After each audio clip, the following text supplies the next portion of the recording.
My name's Paul Grayson, and nothing has shaped me more than being a father. My son Lucas is 11 years old, and he's the brightest part of my world, a light that keeps me going even on the hardest days. Lucas was born with cerebral palsy, a condition that affects his muscle control. His legs can't support his weight. So he uses a wheelchair, and his hands tremble when he tries to hold things, making even simple tasks a challenge. But his spirit is stronger than anyone I've ever known. His smile, wide and genuine, can melt away any frustration, and his curiosity about the world is endless. We moved to Maple Grove 2 years ago, a quiet suburban neighborhood in the heart of the state with its winding streets, manicured lawns, and houses that all looked like they belonged on a postcard. I'd hoped it would be a fresh start for us after my wife, Claire, passed away from breast cancer 3 years prior. I'm a state environmental officer, a job I've held for over a decade, but I don't advertise that here. To the neighbors, I'm just Paul, the single dad with the kid in a wheelchair, tending to a little garden in our backyard. That garden was everything to Lucas's sanctuary I built with my own hands, but trouble came looking for us. And her name was Karen Voss. Karen was the HOA president, a stout woman in her 50s with brassy blonde hair cropped short, always styled in a severe, no-nonsense cut that matched her personality. Her face was a permanent scowl, her thin lips pressed into a line, her sharp blue eyes scanning for any infraction. She had a curvy, bulky frame, often dressed in overly formal outfits for a suburban HOA dictator, deep neckline blouses that seemed out of place, paired with tight skirts and heels that clicked ominously on the pavement. She carried a clipboard like it was a scepter, her weapon of choice, and ruled Maple Grove with an iron fist. The HOA rules were her gospel lawns. Had to be mowed every Saturday at 8 a.m. Fences painted the approved shade of gray, mailboxes aligned just so.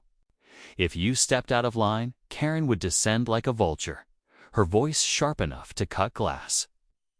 From the moment Lucas and I moved into our modest 2-bedroom at 156 Pine Lane, she had it out for us.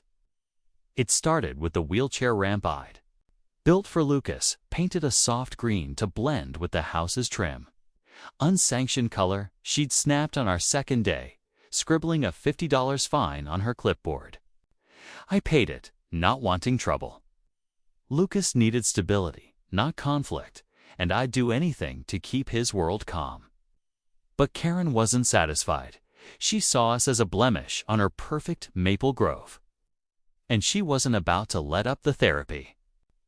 Garden was my gift to Lucas, a project born out of grief and love. After Claire died, I was a mess, sleepless nights, endless guilt, wondering if I'd failed her somehow.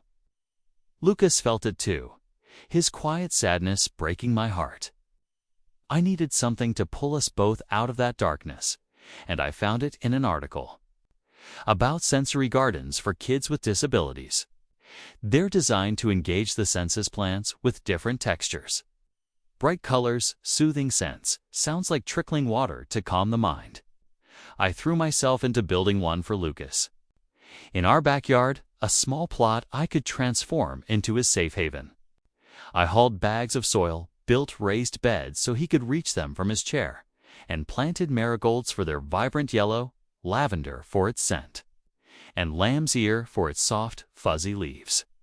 I added a little fountain, its gentle trickle, a sound Lucas loved, and a wind chime that played a soft melody in the breeze.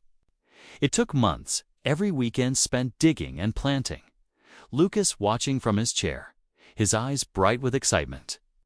"Pretty, Dad," he'd type on his tablet, a device that spoke for him since his speech was limited by his condition. The robotic voice would echo his words, and I'd grin, ruffling his sandy blonde hair. "All for you, buddy," I'd say, my heart swelling. The garden became his refuge. On good days, he'd spend hours out there, his trembling hands brushing the lavender, his face lighting up at the fountain's sound. It helped with his therapy. His occupational therapist, Mia, Said the sensory stimulation improved his focus, calmed his anxiety, even helped his fine motor skills. I'd sit with him, sometimes reading him stories about pirates or space explorers. His favorites, while the wind chimes sang. The neighbors noticed the garden's magic. Old Mr. Hayes, a retired carpenter next door, would lean over the fence, his weathered face softening. "That's a fine thing you've done, Paul," he'd say, nodding at the marigolds. Mrs. Kim, a young mom across the street with a toddler named Ellie, brought over a small rosemary plant to add, her voice soft. "It's beautiful."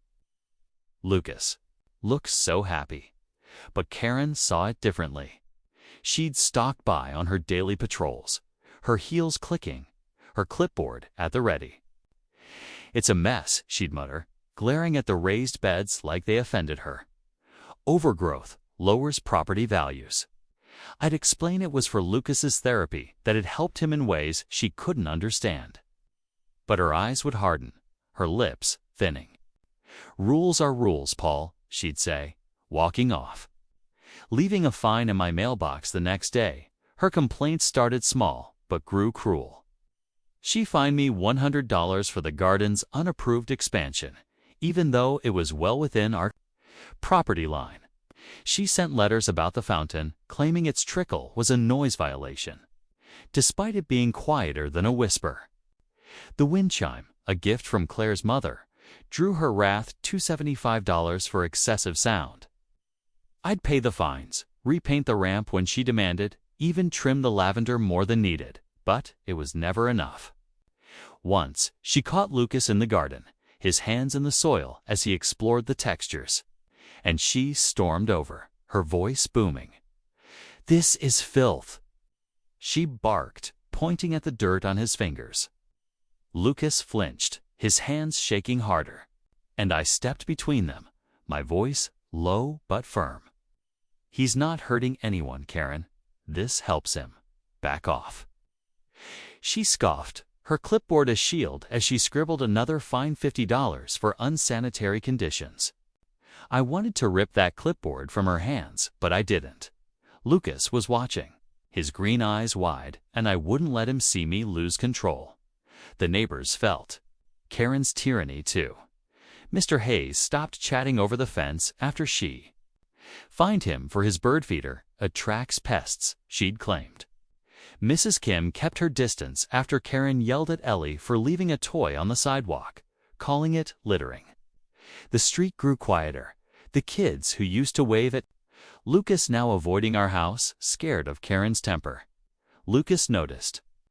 One evening, as I wheeled him inside after a session in the garden, the sun setting in a blaze of orange, he typed on his tablet, "Why she mad, Dad?" His voice broke through the device, robotic but full of hurt. I knelt beside him, brushing his hair back, my throat tight. "Some people don't understand, buddy," I said softly. "They don't see how special you are, but I do. You're perfect." He nodded, his small hand squeezing mine, but I saw the sadness in his eyes, and it lit a fire in me I couldn't ignore. I'd been too passive, hoping Karen would tire herself out, but I was starting to see the truth bullies like her don't stop. They push until something breaks. Karen's obsession with us grew darker. She'd patrol our yard more often, her heels clicking like a predator's prowl. Her eyes locked on the garden. I overheard her one morning talking to Mrs. Ellis, a nosy neighbor who always nodded along to Karen's rants.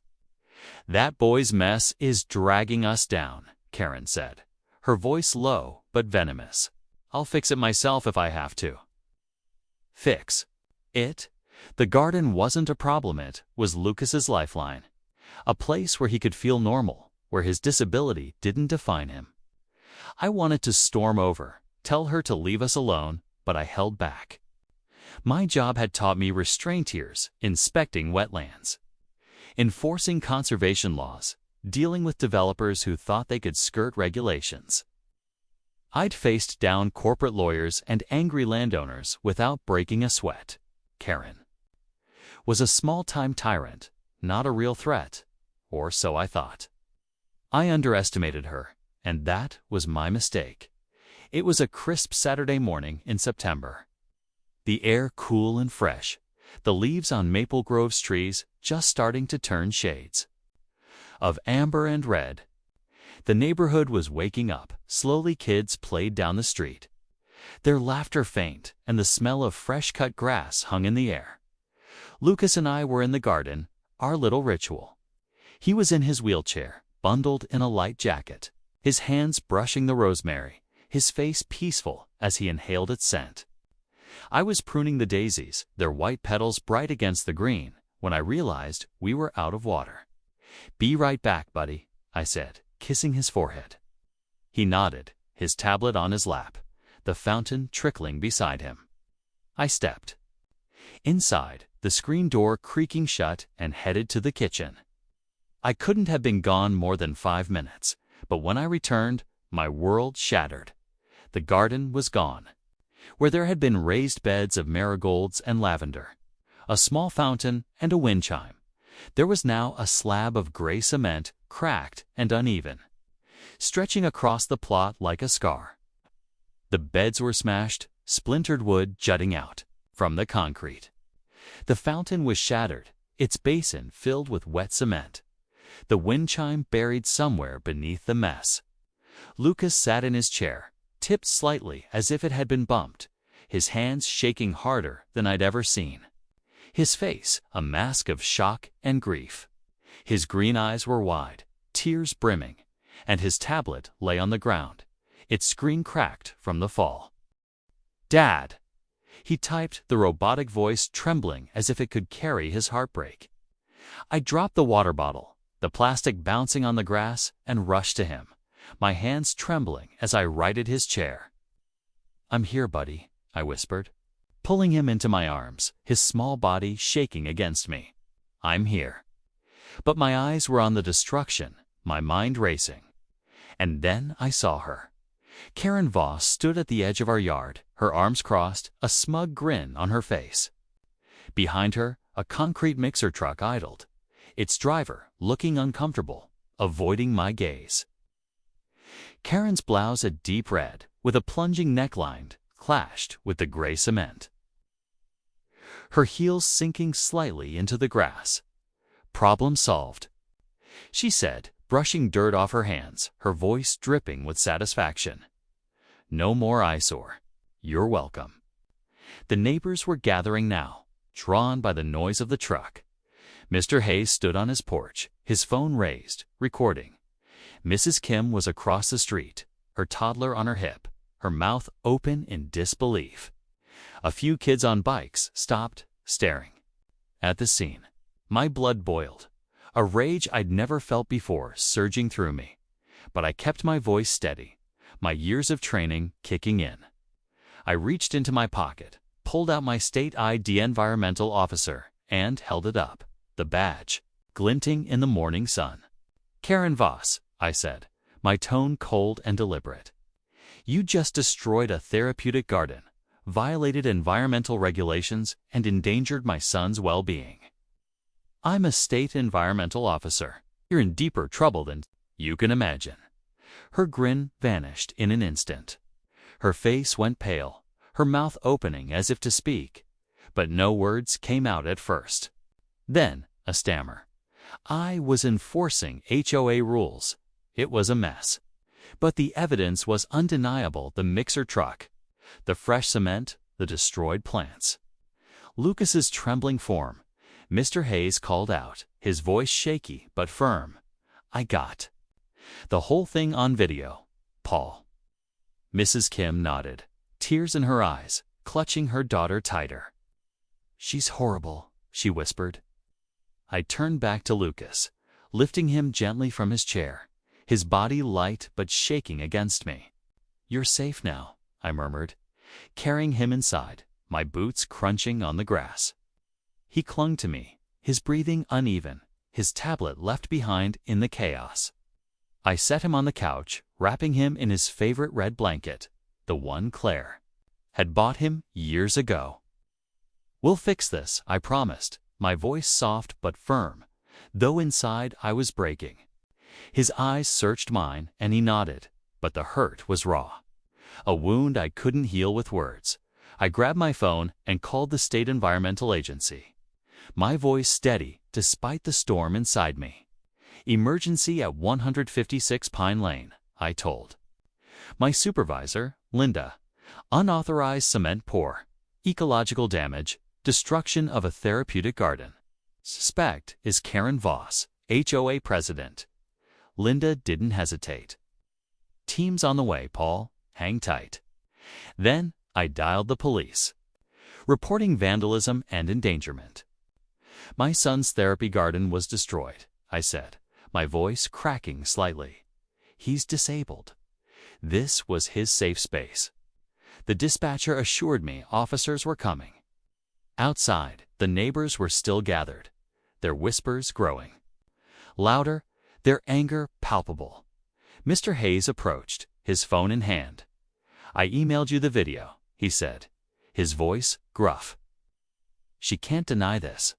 I nodded, my jaw tight. "Thank you, Jim." Inside, I sat with Lucas, holding his hand as he calmed down, his breathing slowing. His therapist, Mia, arrived within the hour she'd been scheduled for a session that morning. She took one look at the backyard and gasped, her hand over her mouth. "Oh, Paul," she said, her voice trembling. This was his sanctuary. She sat with Lucas, helping him process, using calming techniques to ease his anxiety. "Garden gone," he typed, his robotic voice breaking my heart. "All over again?" Mia nodded, her eyes soft. "We'll rebuild it, Lucas," she said. "Better than before." I watched them, my mind racing, planning my next steps. This wasn't just about the garden, it was about Karen's reign of terror, her unchecked cruelty. She'd targeted us, but she'd hurt the whole neighborhood. I wouldn't let it stand. The police arrived 20 minutes later, their cruiser pulling up with a crunch of gravel. My team from the state agency followed 2 inspectors, a botanist and a soil expert, their truck loaded with gear. They documented the scene meticulously, photographing the cement slab, collecting soil samples from the edges, noting the destroyed ecosystem. The botanist, a quiet woman named Rachel, shook her head as she surveyed the damage. "This was a sensory garden," she said, her voice low. "Legally protected under disability accommodation laws. And the cement pour-on permitted, no runoff. Plan. It's a clear environmental violation." The police approached Karen, who was now sitting on her lawn, looking smaller, her defiance fading. "Karen Voss, you're under arrest for vandalism and reckless endangerment," one officer said, pulling out cuffs. She protested, her voice shrill. "This is my neighborhood. I was fixing it." But the cuffs clicked shut, and they led her to the cruiser. I watched, my arms crossed, feeling no satisfaction, just a deep, quiet resolve. The state team worked late into the afternoon, their report grim. The damage was estimated at $15,000 lost plants. Labor to remove the cement, ecological impact from runoff risks. Lucas would need new therapy sessions to cope with the trauma, Mia said. He'd have nightmares, she warned, and his anxiety would spike. I stayed up that night, replaying the day. The video Mr. Hayes sent me looping on my laptop, Karen directing the pour, her smug voice echoing. Problem solved. I emailed the footage to the DA, along with the state's report. My badge number attached. This wasn't over. The HOA called an emergency meeting Monday evening at the Maple Grove Community Center, a low brick building at the edge of the neighborhood. Word had spread fast, and the room was packed, every chair taken, people standing along the walls, the air thick with tension. I walked in, not as the quiet dad who'd kept to himself, but as the state environmental officer, my badge clipped to my belt, a folder of evidence in my hand. Lucas stayed home with Mia. I didn't want him here for this. The HOA board 3 men in ill-fitting suits. Greg, Dan, and Mike sat at a table in front, looking nervous, their faces pale. Karen was there, out on bail, sitting in the front row, her arms crossed, her face defiant. She thought she could talk her way out of this, that her clipboard and title still meant something. She was wrong. I stepped to the front, my boots echoing on the hardwood floor, the room falling silent. My son Lucas has cerebral palsy. I began, my voice steady but heavy with emotion. That garden was his therapy, his safe place, built to help him cope with a world that's not always kind. On Saturday, Karen Voss destroyed it. I held up my laptop, playing Mr. Hayes' video on a projector screen. Karen's face appeared, her voice smug. Problem solved.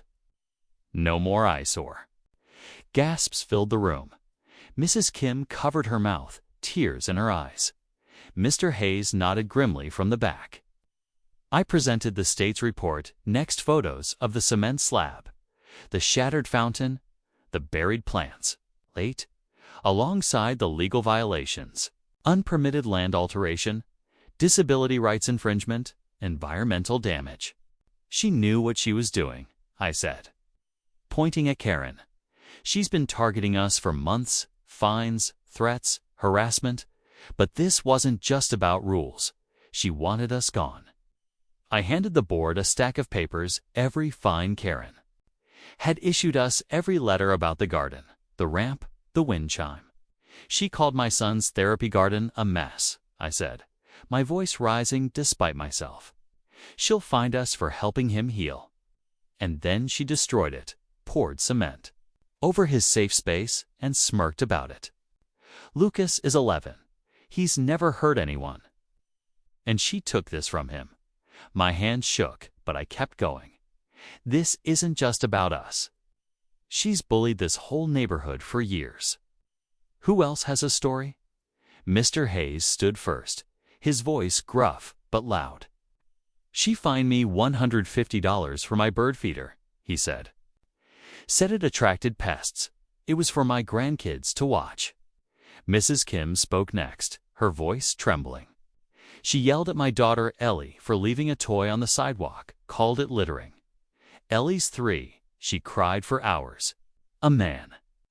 In the back, a father named Tom stood. She'll find me for my son's basketball hoops. Said it was unsightly.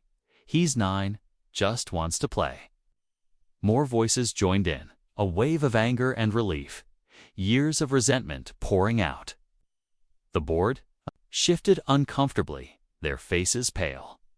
They'd let Karen run rampant for too long, and now it was catching up to them. I faced them, my badge catching the light.